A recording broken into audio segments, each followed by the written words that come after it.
जब भी आप क्वेश्चन को पढ़ते हैं आपने सबसे पहले उसकी डिमांड को समझना है, उसके कीवर्ड क्या है। अगर लेट सपोज आपको किसी वर्ड का मतलब नहीं पता तो आपने कीवर्ड्स के थ्रू उसको आंसर को लोकेट करना है। हमारे पास क्या चीज मिसिंग है, हमारे पास ये चीज मिसिंग है कि क्या वो फर्स्ट रिसर्चर थे या नहीं, है ना।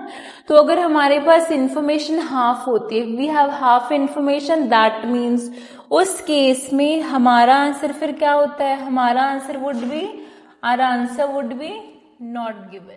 ठीक है, अगर आपकी statement, if the statement agrees with the information, अगर जो क्वेश्चन में बात लिखी है और जो पैसेज में बात है अगर वो दोनों मैच करे तो हमारा आंसर उस केस में क्या होगा, our answer will be true.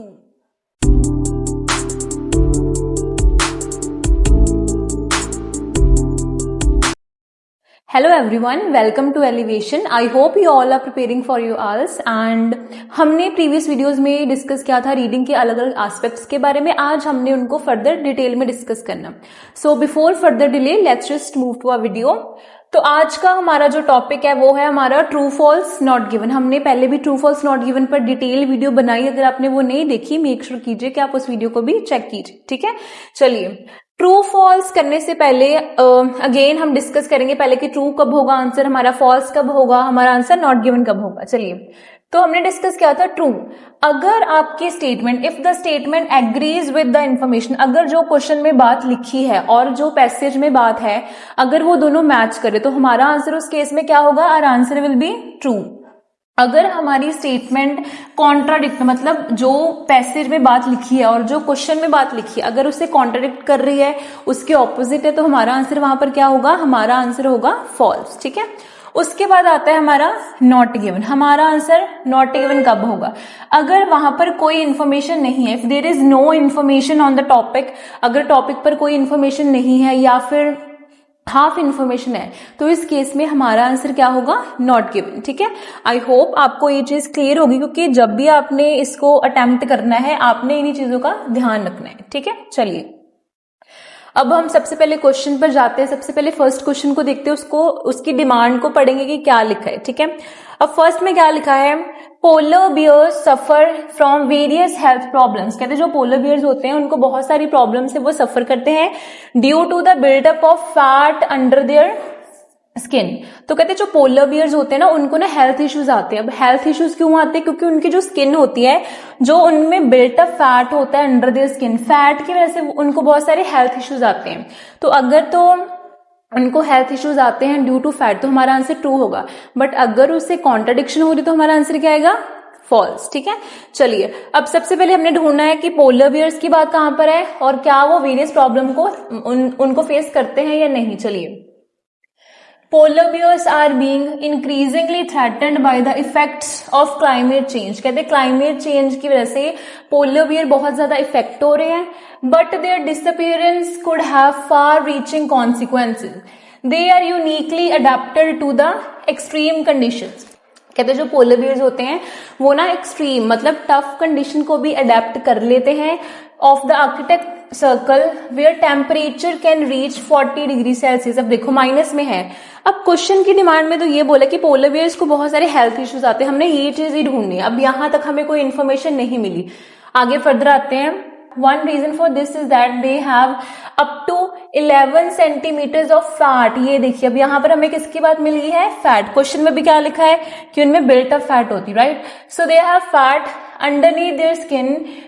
Humans with comparative level of adipose tissue would be considered obese। कहते हैं अगर ह्यूमन में ये मतलब टिश्यू होता है तो उनको ओबीस, उनको मोटे माना जाता है, उनको फैट कंसिडर किया जाता है, and would be likely to suffer from diabetes and heart diseases. अब देखिए यहाँ पर उन्होंने बोला कि अगर ह्यूमंस में ये चीज पाई जाती है तो ह्यूमंस को बहुत सारी डिफिकल्टी आ सकती है, जैसे कि डायबिटीज हो सकती है और क्या हो सकती है, heart disease. Yet the polar bear experience no such consequences. But कहते हैं जो पोलर बियर्स होते हैं उनमें ऐसी कोई भी प्रॉब्लम नहीं पाई जाती। मतलब ह्यूमंस को डायबिटीज हो सकती है, जो फैट होता है, हार्ट डिसीज हो सकती है, बट जो पोलर बियर्स होते हैं उनमें ऐसा कोई भी कॉन्सिक्वेंसेज नहीं देखा जाता।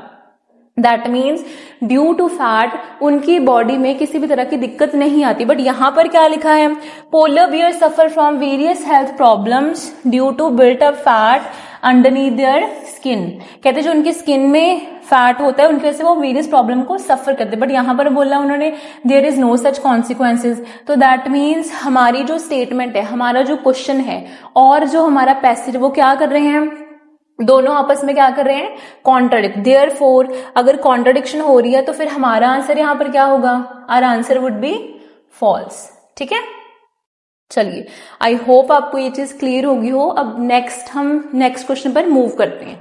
चलिए अब नेक्स्ट क्वेश्चन में क्या लिखा है, the study done by Leo and his colleagues. कहते कोई पर्सन था, उसका नाम लियो एंड उसके जो कलीग थे, they compared different groups of polar bears. उन्होंने क्या किया था, पोलर बियर के डिफरेंट ग्रुप्स को क्या किया था, स्टडी। तो हमने क्या ढूंढना, हमने ढूंढना कि जो लियो और उसके कलीग्स हैं, क्या उन्होंने different groups of polar bear को स्टडी किया था, कंपेयर किया था। ठीक है, चलिए तो अब हमने पैराग्राफ को पढ़ना।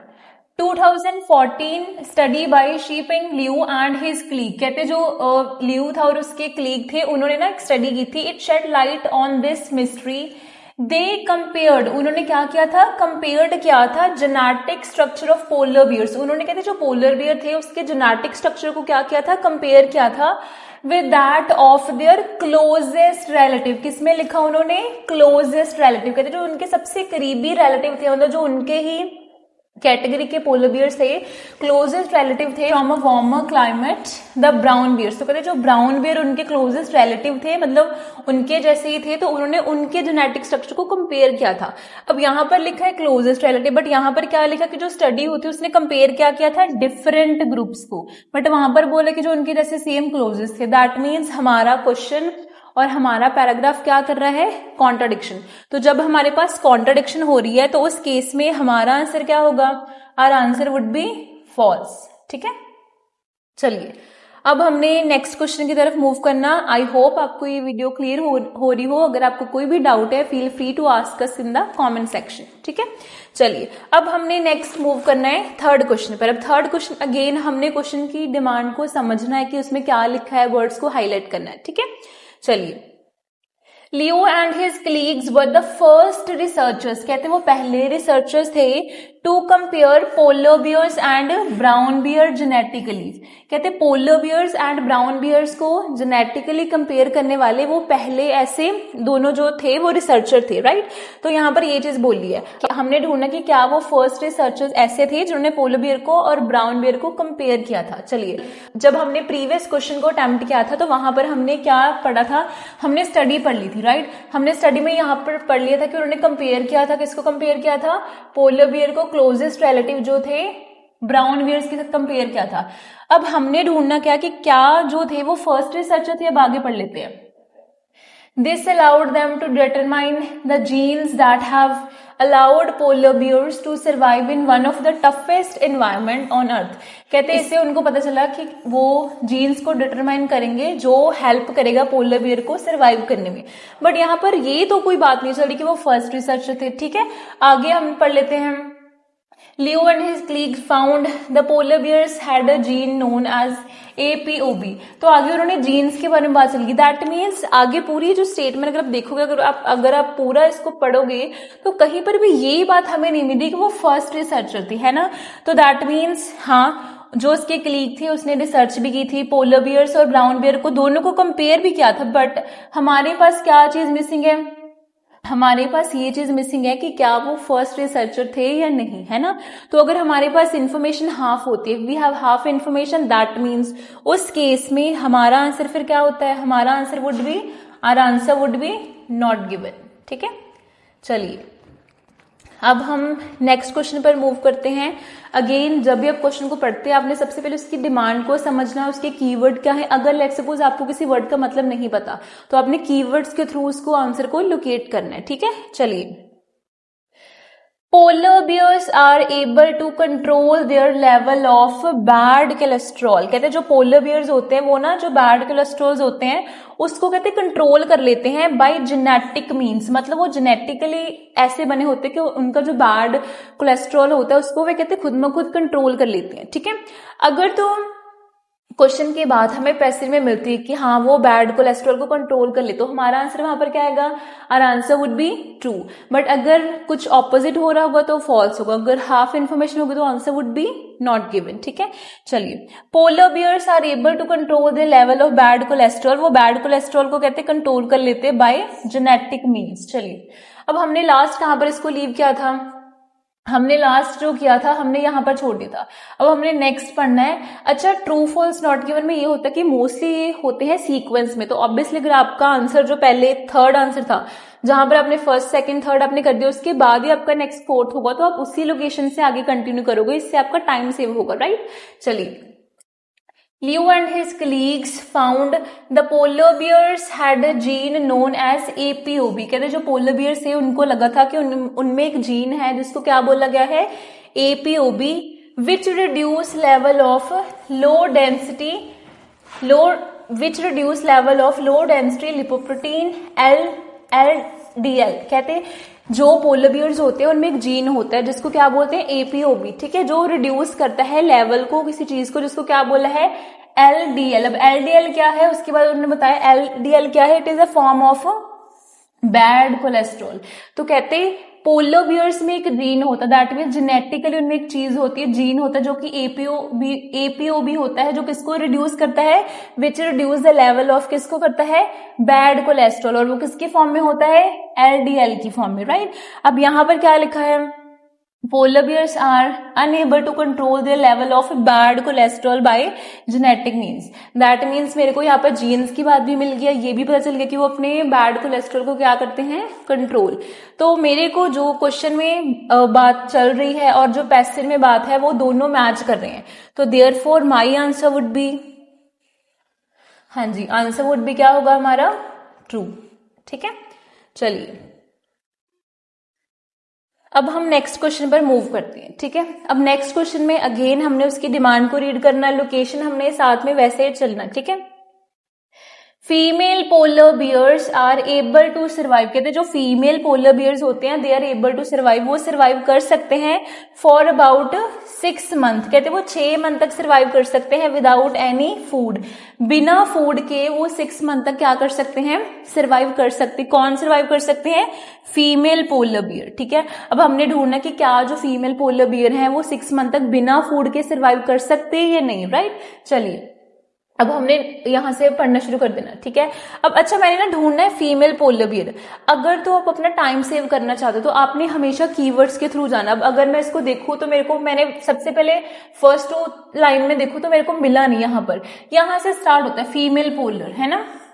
अगर आप ऊपर से भी पढ़ना चाहते हो, जैसे let's suppose if you want to read from the very first line, you can also do that, है ना। But if you really want to save your time, I suggest कि आपने कीवर्ड्स के थ्रू उसको फाइंड करना। मेरा first keyword मेरे को फीमेल पोलर बियर मिल गया, right. Female polar bears however undergo extreme conditions during every pregnancy. कहते हैं जब जो फीमेल पोलर बियर होते हैं जब वो प्रेग्नेंट होते हैं तो कहते हैं उनको एक्सट्रीम कंडीशन को फेस करना पड़ता है। Once autumn comes around these females will dig maternity dens. कहते हैं ये जो फीमेल्स होती हैं वो मैटर्निटी डेंस को डिग करती हैं इन अराउंड डिग करती हैं in the snow and will remain there throughout the winter. तो कहते हैं पूरे विंटर में वो उसी डेंस में वहां पर रहते हैं। Both before and after the birth of the कब। कहते हैं जो कब्स होते हैं उनके जो बेबी होते हैं उनके बर्थ से पहले और आफ्टर वो उस डेंस में रहती है। अब मैंने ढूंढना है कि क्या वो सर्वाइव, मैंने फूड ढूंढना है कि क्या बिना फूड के वो 6 मंथ सर्वाइव कर पाएंगी या नहीं। तो इससे हम आगे कंटिन्यू करेंगे। ठीक है, this process result in about 6 month. देखो यहाँ पर किसकी बात स्टार्ट हो गई है, 6 मंथ की, और यहाँ पर भी 6 मंथ की बात है तो मेरे को कीवर्ड मिल गया। प्रेगनेंसी की बात चल रही है, यहाँ पर भी मेरे को मिल गई। This process result in about 6 months of fasting. अच्छा, what is the meaning of fasting. Fasting क्या होता है, जब हम फूड नहीं खाते हैं ना, तो कहते हैं ये जो प्रोसेस होता है इसमें 6 मंथ की फास्टिंग होती है। Where the females bears keep themselves and their cubs alive. तो कहते हैं 6 मंथ की फास्टिंग होती है जिसमें फीमेल अपने आप को और बच्चे को क्या करती है, अलाइव, जिंदा रखती है। और क्वेश्चन में क्या लिखा है, female polar bears are able to survive, कहते वो सर्वाइव कर पाएंगे फॉर अबाउट कितने मंथ के लिए, 6 मंथ के लिए विदाउट फूड। यहां पर भी लिखा हुआ सर्वाइव कर लेंगे फास्टिंग के थ्रू। दैट मीन्स हमारा जो क्वेश्चन है और जो हमारा पैसेज है वो दोनों क्या कर रहे हैं, मैच कर रहे हैं। मेरे को कीवर्ड्स और मीनिंग दोनों मैच कर रहे हैं। तो इस सिचुएशन में मेरा आंसर क्या होगा, आवर आंसर वुड बी, हमारा आंसर होगा ट्रू। ठीक है, चलिए अब हम नेक्स्ट क्वेश्चन की तरफ जाते हैं। And again if you are having any doubt feel free to ask us in the comment section. ठीक है, चलिए अब हम 6 क्वेश्चन पर आते हैं। कहते हैं इट वॉज फाउंड, ये चीज फाउंड हुई थी, that the bones of female polar bears were very weak. कहते जो ये चीज फाउंड हुई थी कि जो पोलर बियर थी, जो फीमेल पोलर बियर थी, उनकी ना बोन्स बहुत ही ज्यादा वीक थी। When they came out of their dense, जब वो अपने डेंस से कहते बाहर निकलती, जहां पर वो रहती थी, जब वो डेंस से बाहर निकलती तो उनकी जो बोन थी वो ना वीक हो जाती थी। अब हमने यही ढूंढना, राइट। अब हमने लास्ट में इसको लीव किया था, उससे आगे हम इसको कंटिन्यू करेंगे। ठीक है, चलिए अगर आपको लगता है कि हमने जैसे 5th क्वेश्चन अगर आपको नहीं मिला तो उस पैराग्राफ से नेक्स्ट को आप पढ़ोगे। ठीक है, अब फर्स्ट से हम शुरू कर लेते हैं, उससे हमें पता चलेगा कि इसमें क्या बात चल रही है। Physiologist Elenda Lennox and Alan Goodchip found an explanation for this paradox in 2008. यहाँ पर किसी का नेम बता दिया। They discovered that pregnant bears were able to increase the density of their bones. कहते हैं जो पर्सन थे उनको ये पता चला था कि जो पोलर बियर से फीमेल होती थी, कहते वो क्या करते थे, वो इंक्रीज करते थे, किसको इंक्रीज करते थे, डेंसिटी ऑफ देयर बोन्स, अपनी बोन्स की डेंसिटी को इंक्रीज कर लेते थे। Before they started to build their dens, अपने डेंस बनाने से पहले वो ना अपनी बोन्स को स्ट्रॉन्ग कर लेते थे, उसकी डेंसिटी को इंक्रीज करते थे। उसके बाद नेक्स्ट हमने पढ़ना इन एडिशन 6 months लेटर, कहते 6 महीनों के बाद, when they finally emerge, emerge क्या होता है, बाहर निकलना। तो कहते 6 month के बाद जब वो फाइनली इमर्ज, जब वो बाहर निकलते, किससे बाहर निकलते, from their dens with their cubs, there was no evidence, ऐसा कोई भी एविडेंस नहीं मिला of what, there was no evidence of significant loss of their bone density. कहते हमारे पास कोई भी ऐसा एविडेंस नहीं था जिससे ये पता चले कि बोन डेंसिटी जो पोलर बियर की वो क्या हो जाती, कम होती। बट क्वेश्चन में क्या लिखा था कि जब वो व्हेन दे केम आउट, जब वो बाहर आते अपने डेंस से, तो उनकी जो बोन्स थी वो क्या हो जाती थी, वीक। बट वहां पर लिखा कि there is no such evidence, वहां पर कोई एविडेंस नहीं था कि उनकी बोन्स वीक होती है। देयरफॉर हमारा जो क्वेश्चन एंड हमारा पैराग्राफ है वो क्या कर रहा है, कॉन्ट्राडिक्ट कर रहा है। अगर वो कॉन्ट्राडिक्ट कर रहा है तो इस केस में हमारा आंसर क्या होगा, our answer would be false. ठीक है, चलिए अब हम अपने लास्ट क्वेश्चन की तरफ बढ़ते हैं और देखते हैं कि इसमें हमारे पास क्या इंफॉर्मेशन है।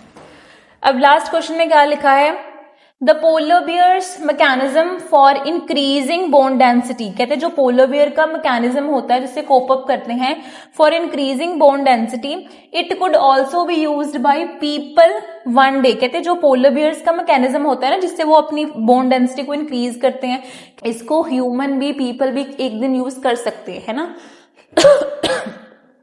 तो हमने वही चीज ढूंढनी कि क्या पोलर बियर का मैकेनिज्म जो है वो ह्यूमंस के द्वारा यूज हो पाएगा या नहीं। ठीक है, चलिए अब हमने लास्ट इसको कहां पर लीव किया था, आई गेस हमने यहाँ पर डेंस तक लिख दिया था, हमने ये पढ़ लिया था before they started building the dense. उसके बाद भी हमने पढ़ लिया था बोन डेंसिटी तक। ठीक है, अब यहां से शुरू करते हैं। ठीक है, डिमांड मेरी ये है कि जो पोलर बियर्स का मैकेनिज्म होता है बोन डेंसिटी को इंक्रीज करने का, इट कैन ऑल्सो भी यूज, इसको लोग भी यूज कर सकते हैं एक दिन के लिए। ठीक है, मतलब एक दिन आप यूज कर सकते हो। Hibernating brown bears do not have this capacity and must therefore resort to major bone reformation in the following spring. ठीक है, इफ द मैकेनिज्म, अब देखो यहाँ पर क्या बात उन्होंने की है, उन्होंने ये बोला कि हाइबरनेटिंग ब्राउन बियर्स होते हैं, they do not have this capacity, उनमें ये कैपेसिटी नहीं होती। नेक्स्ट उसने ये बोला कि and they must therefore resort to major bone reformation, तो कहते हैं उनको ना बोन रिफॉर्मेशन को रिजोर्ट करना पड़ता है in the following spring. If the mechanism of bone remodelling in polar bear can be understood, कहते हैं जो बोन रीमॉडलिंग का जो मॉडल होता है, जो मैकेनिज्म होता है, अगर हमने उसको समझ लिया, if we'll be able to understand it, अगर हमें ये चीज पता लगी, मैनी बेड रिडन होता है ill. Many bedridden humans and even astronauts could potentially benefit. तो कहते बहुत सारे ह्यूमन जैसे एस्ट्रोनॉट हो गए और इवन कहते जो बेड रिडन जो इल ह्यूमंस होते हैं उनको इससे क्या मिल सकता है, बेनिफिट मिल सकता। मतलब ये मैकेनिज्म से ह्यूमंस को बेनिफिट मिल सकता। अब क्वेश्चन में क्या लिखा है, क्वेश्चन में भी उसने वही चीज लिखी है कि जो पोलर बियर्स का मैकेनिज्म होता है इंक्रीजिंग बोन डेंसिटी के लिए, it could be used by people. अब यहाँ पर लिखा पीपल, यहाँ पर पीपल के जगह लिख दिया एस्ट्रोनॉट लिख दिया, फिर उसने क्या लिख दिया ह्यूमन जो होते हैं बेड रिडन इल ह्यूमंस होते हैं, तो ये उनको बेनिफिट दे सकता है। दैट मीन्स ये उनके लिए क्या हो सकता है, यूजफुल हो सकता है, ठीक है। और यहाँ पर बोन डिफॉर्मेशन की बात चल रही है, ठीक है। तो देयरफॉर यहाँ पर हमारा फिर आंसर क्या होगा, our answer would be true, ठीक है। चलिए that's it for today's video. इस वीडियो में हमने कुछ क्वेश्चंस को हमने डिस्कस किया, हमने उसको अटेम्प्ट किया। सो आने वाली फर्दर वीडियोस के लिए मेक श्योर कीजिए कि आप एलिवेशन के पेज को फॉलो कीजिए, चैनल को सब्सक्राइब एंड लाइक कीजिए। And if you are having any doubt feel free to ask us in the comment section. Thank you.